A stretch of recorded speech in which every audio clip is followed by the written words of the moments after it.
La Bible en un an, le 18 août. Le livre de Jérémie, chapitre 42, verset 1 au chapitre 44, verset 30. Le livre des psaumes, chapitre 35, verset 17 à 28. Le livre des proverbes, chapitre 21, versets 9 et 10. La première épître aux Corinthiens, chapitre 7, versets 17 à 40. Jérémie, chapitre 42. Tous les chefs des troupes, Jochanan, fils de Caréar, Jézania, fils d'Osée, et tout le peuple, depuis le plus petit jusqu'au plus grand, s'avancèrent et dirent à Jérémie, le prophète: Que nos supplications soient favorablement reçues devant toi.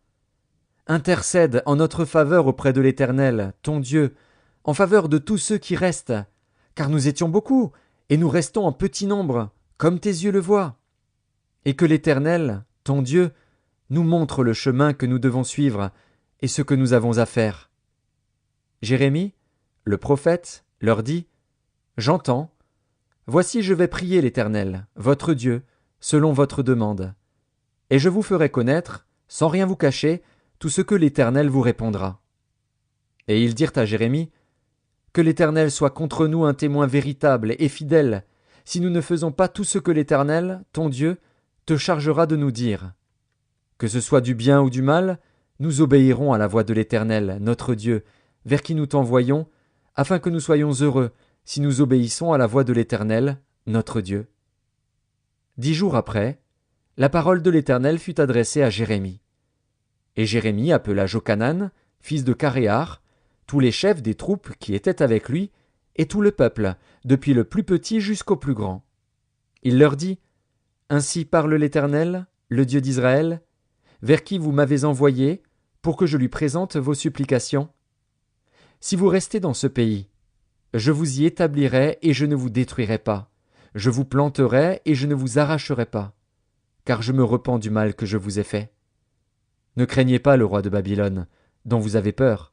Ne le craignez pas, dit l'Éternel, car je suis avec vous pour vous sauver et vous délivrer de sa main. Je lui inspirerai de la compassion pour vous, et il aura pitié de vous, et il vous laissera demeurer dans votre pays.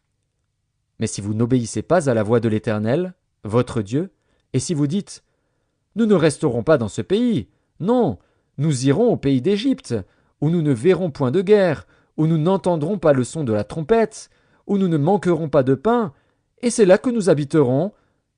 Alors écoutez la parole de l'Éternel, reste de Juda. Ainsi parle l'Éternel des armées, le Dieu d'Israël. Si vous tournez le visage pour aller en Égypte, si vous y allez demeurer, l'épée que vous redoutez vous atteindra là au pays d'Égypte, la famine que vous craignez s'attachera à vous là en Égypte, et vous y mourrez. Tous ceux qui tourneront le visage pour aller en Égypte, afin d'y demeurer, mourront par l'épée, par la famine ou par la peste, et nul n'échappera, ne fuira, devant les malheurs que je ferai venir sur eux. Car ainsi parle l'Éternel des armées, le Dieu d'Israël. De même que ma colère et ma fureur se sont répandues sur les habitants de Jérusalem, de même ma fureur se répandra sur vous, si vous allez en Égypte. Vous serez un sujet d'exécration, d'épouvante, de malédiction et d'opprobre, et vous ne verrez plus ce lieu. Reste de Juda, l'Éternel vous dit: N'allez pas en Égypte. Sachez que je vous le défends aujourd'hui. Vous vous trompez vous-même, car vous m'avez envoyé vers l'Éternel, votre Dieu, en disant: Intercède en notre faveur auprès de l'Éternel, notre Dieu. Fais-nous connaître tout ce que l'Éternel, notre Dieu, dira, et nous le ferons. Je vous l'ai déclaré aujourd'hui. Mais vous n'écoutez pas la voix de l'Éternel, votre Dieu, ni tout ce qu'il m'a chargé de vous dire.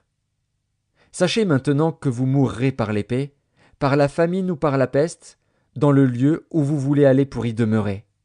Jérémie, chapitre 43.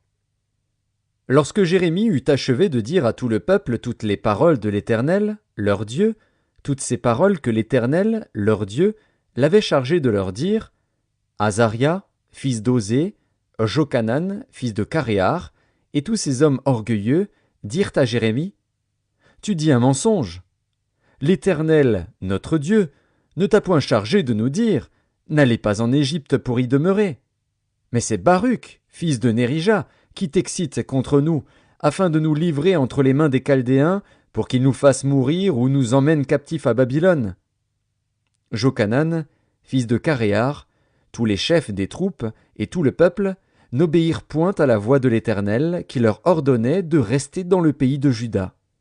Et Jochanan, fils de Caréar, et tous les chefs des troupes prirent tous les restes de Juda qui, après avoir été dispersés parmi toutes les nations, étaient revenus pour habiter le pays de Juda, les hommes, les femmes, les enfants, les filles du roi, et toutes les personnes que Nebuzaradan, chef des gardes, avait laissées avec Guédalia, fils d'Achikam, fils de Shaphan, et aussi Jérémie, le prophète, et Baruch, fils de Nérija.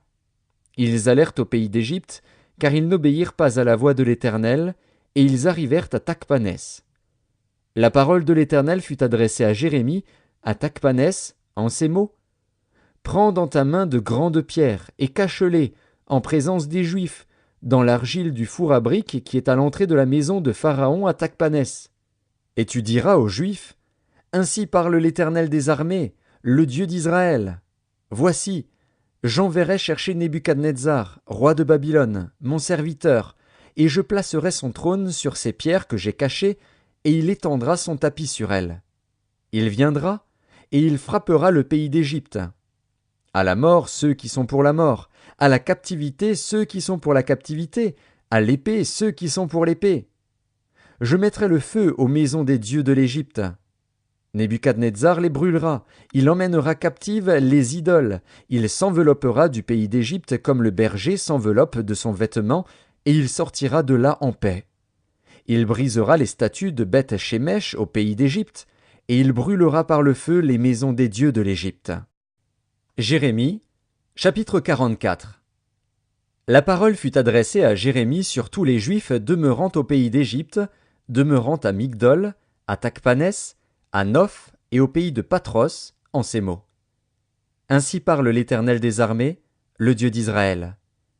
Vous avez vu tous les malheurs que j'ai fait venir sur Jérusalem et sur toutes les villes de Juda. Voici, elles ne sont plus aujourd'hui que des ruines, et il n'y a plus d'habitants, à cause de la méchanceté avec laquelle ils ont agi pour m'irriter, en allant encenser et servir d'autres dieux, inconnus à eux, à vous et à vos pères. Je vous ai envoyé tous mes serviteurs, les prophètes. Je les ai envoyés dès le matin, pour vous dire, ne faites pas ces abominations, que je hais. Mais ils n'ont pas écouté, ils n'ont pas prêté l'oreille, ils ne sont pas revenus de leur méchanceté, et ils n'ont pas cessé d'offrir de l'encens à d'autres dieux. Ma colère et ma fureur se sont répandues, et ont embrasé les villes de Juda et les rues de Jérusalem, qui ne sont plus que des ruines et un désert, comme on le voit aujourd'hui. Maintenant ainsi parle l'Éternel, le Dieu des armées, le Dieu d'Israël. Pourquoi vous faites-vous à vous-même un si grand mal, que de faire exterminer du milieu de Juda hommes, femmes, enfants et nourrissons, en sorte qu'il n'y ait plus de vous aucun reste? Pourquoi m'irritez-vous par les œuvres de vos mains, en offrant de l'encens aux autres dieux du pays d'Égypte, où vous êtes venus pour y demeurer, afin de vous faire exterminer et d'être un objet de malédiction et d'opprobre parmi toutes les nations de la terre? Avez-vous oublié les crimes de vos pères, les crimes des rois de Juda, les crimes de leurs femmes, vos crimes et les crimes de vos femmes, commis dans le pays de Juda et dans les rues de Jérusalem? Ils ne se sont point humiliés jusqu'à ce jour, ils n'ont point eu de crainte, ils n'ont point suivi ma loi et mes commandements, que j'ai mis devant vous et devant vos pères. C'est pourquoi ainsi parle l'Éternel des armées, le Dieu d'Israël. Voici, je tourne ma face contre vous pour faire du mal, et pour exterminer tout Juda.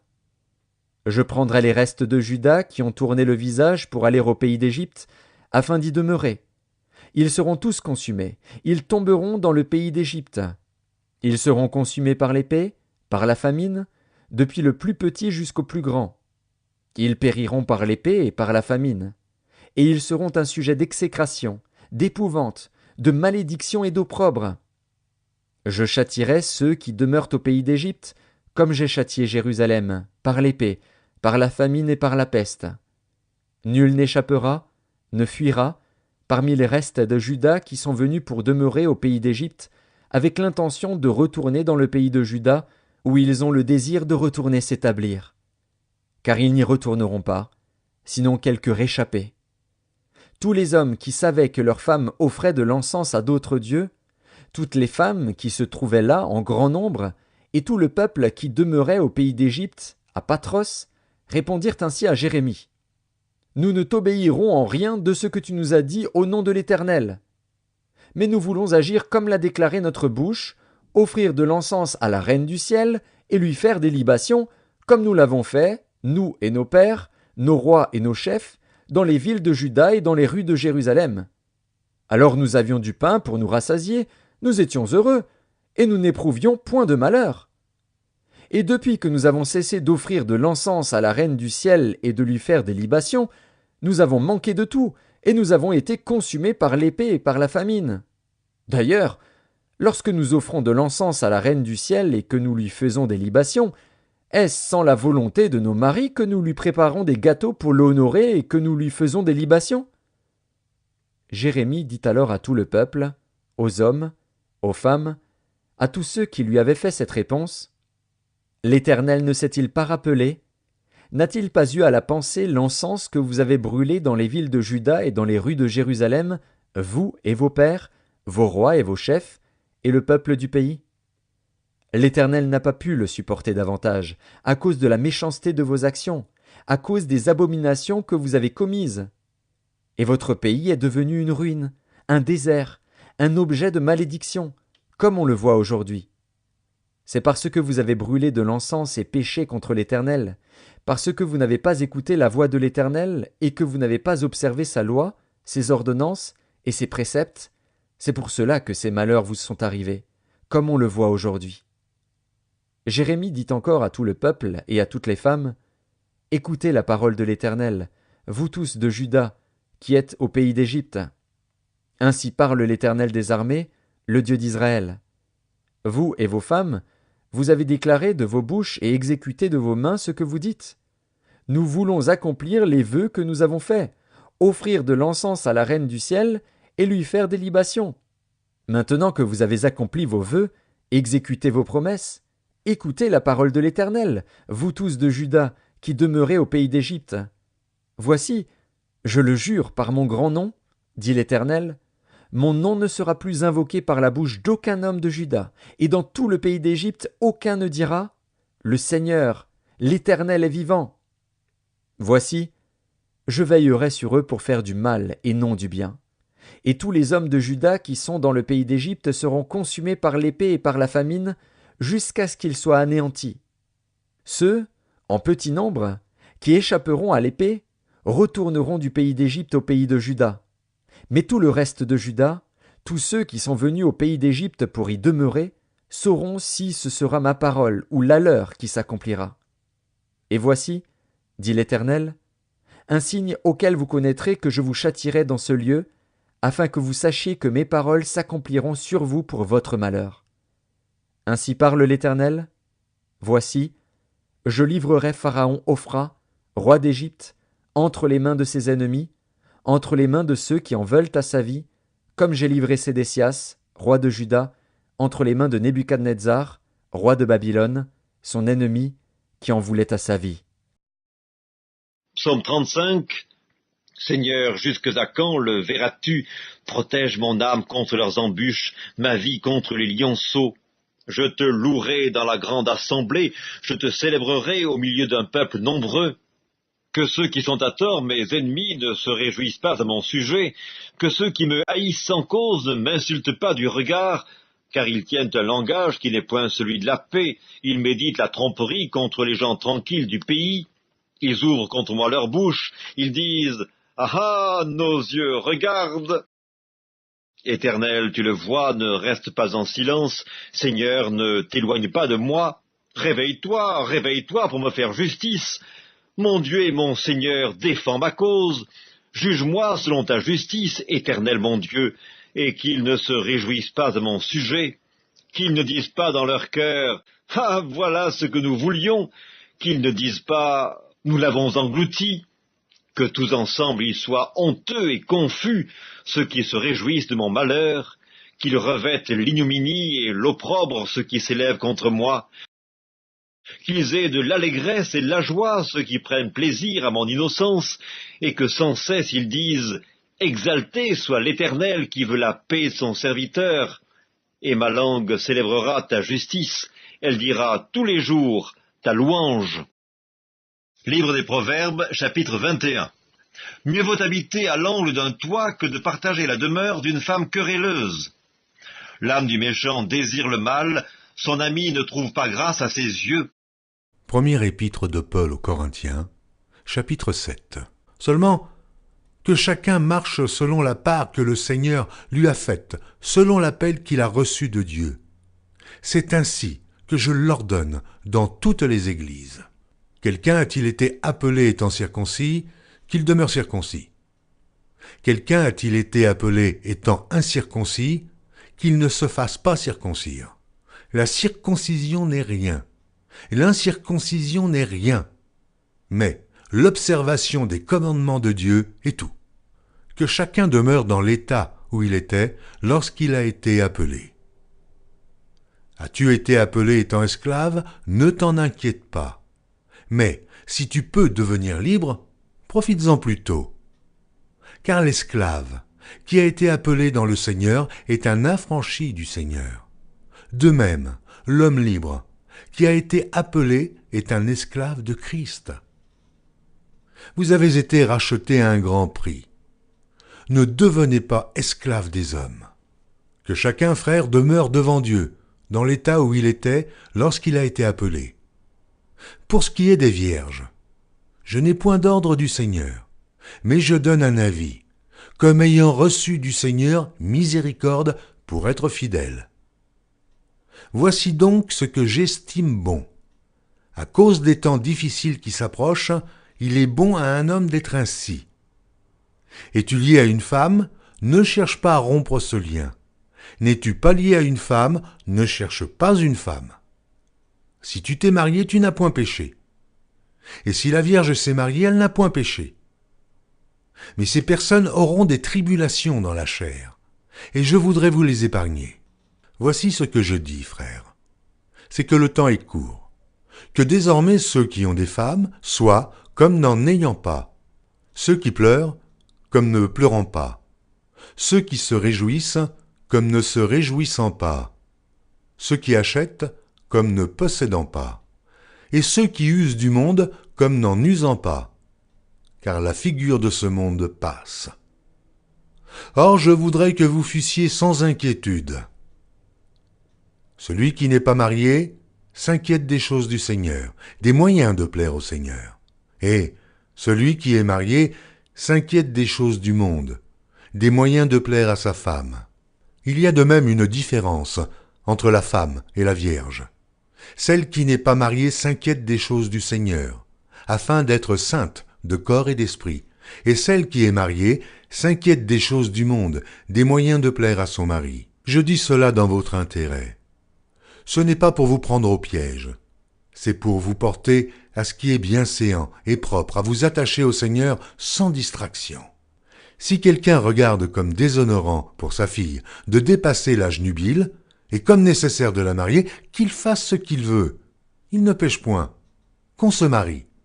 Mais celui qui a pris une ferme résolution, sans contrainte, et avec l'exercice de sa propre volonté, et qui a décidé en son cœur de garder sa fille vierge, celui-là fait bien. Ainsi, celui qui marie sa fille fait bien. Et celui qui ne la marie pas fait mieux. Une femme est liée aussi longtemps que son mari est vivant. Mais si le mari meurt, elle est libre de se marier à qui elle veut. Seulement, que ce soit dans le Seigneur. Elle est plus heureuse néanmoins si elle demeure comme elle est, suivant mon avis. Et moi aussi, je crois avoir l'Esprit de Dieu.